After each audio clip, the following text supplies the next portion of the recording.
I'm sure I'm not the only model railroader in this situation, but the pandemic has meant I've had a fair amount of time to work on the layout in the last few weeks. There's several projects going on. Let's take a few minutes and I'll show you what I've been up to. I've continued scenery work in the area between Williams Creek and the junction.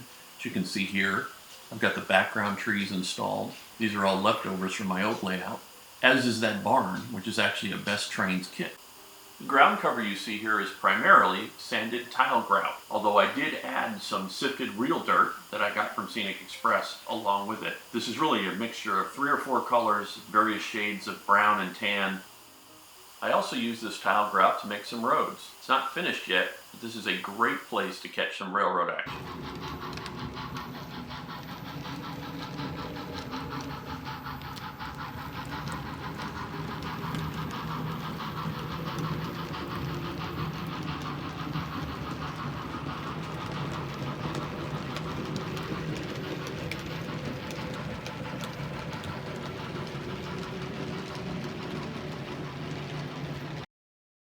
Here is some details around the barn. I obviously need to finish the road, and then there needs to be a lot of static grass and other vegetation added. Another thing I want to include are some more detailed foreground trees, especially in areas like around the barn and perhaps scattered along the fence line of the fields. I have a video that shows how I build these foreground trees. If you're interested in learning more about this, check out Making Foreground Trees here on my YouTube channel. My good friend Paul Dolkus, whose layout is now finished and is leaving Paul looking for something to do, called me one day and asked me if I had any projects I'd like him to tackle as far as structures for the layout. And the first thing that occurred to me was the Ennisburg Falls Creamery, which is what you see here. When Paul took on this project, of course I had to get him some information on the prototype. This is a Jack Delano photo taken in September of 1941. Jack took a number of other pictures of this particular building. Most of them were of a milk tank truck, which is what you see here.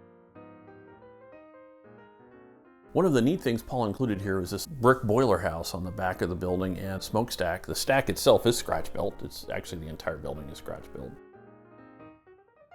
You can see the pipes between the building, the steam pipe going from the boiler house into the creamery itself, and those are just attached to the building here, so it's kind of clever how he did that. And he went ahead and signed it for me, so I will always remember who built it.